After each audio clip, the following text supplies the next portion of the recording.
Assalamualaikum warahmatullahi wabarakatuh. Hai teman-teman semua.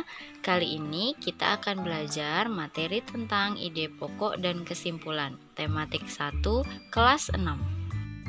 Ide pokok itu apa ya kira-kira? Ide pokok atau disebut juga gagasan utama atau gagasan pokok adalah sebuah topik yang akan dibahas dalam sebuah paragraf. Di dalam suatu paragraf hanya terdapat satu ide pokok. Selanjutnya, kalimat utama adalah kalimat yang mengandung ide pokok. Sedangkan kalimat pendukung adalah kalimat penjelas dari topik atau ide pokok. Cara menentukan ide pokok: yang pertama, membaca dengan seksama. Yang kedua, memisahkan kalimat utama. Yang ketiga, menyimpulkan sebuah paragraf. Teman-teman, terdapat dua jenis paragraf. Yang pertama, paragraf deduktif, yaitu paragraf dengan kalimat utama ada di awal paragraf. Jadi, ide pokoknya ada di awal paragraf. Yang kedua, paragraf induktif, yaitu paragraf dengan kalimat utama di akhir paragraf. Artinya, ide pokoknya ada di akhir paragraf. Contoh, di Indonesia, padi menempati urutan pertama sebagai sumber bahan makanan pokok sebagian besar masyarakat. Beberapa daerah penghasil padi terbesar di Indonesia antara lain Jawa Timur, Jawa Barat, Jawa Tengah, Sulawesi, dan Sumatera Utara.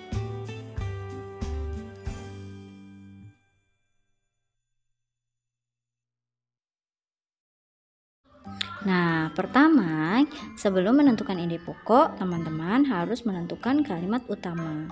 Kita lihat di sini, kalimat utama biasanya terdapat di kalimat pertama dari sebuah paragraf. Jadi, kalimat utamanya teman-teman lihat dari kata pertama sampai titik, yaitu setelah menentukan kalimat utama, teman-teman bisa menentukan ide pokok. Ide pokok paragraf tersebut adalah padi merupakan sumber makanan pokok utama di Indonesia. Kesimpulan suatu teks adalah intisari dari sebuah teks. Ciri-ciri kesimpulan: yang pertama, dibuat berdasarkan ide pokok. Yang kedua, berbentuk pernyataan yang berisi tanggapan, tidak melenceng dari isi teks, dan menggunakan kalimat atau bahasa sendiri.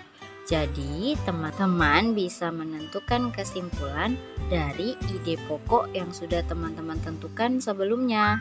Nah, sekarang waktunya teman-teman mencoba ya, menentukan ide pokok dan simpulan sebuah teks. Terdapat di dalam buku paket tematik 1 halaman 30 dan 31. Selamat mencoba teman-teman.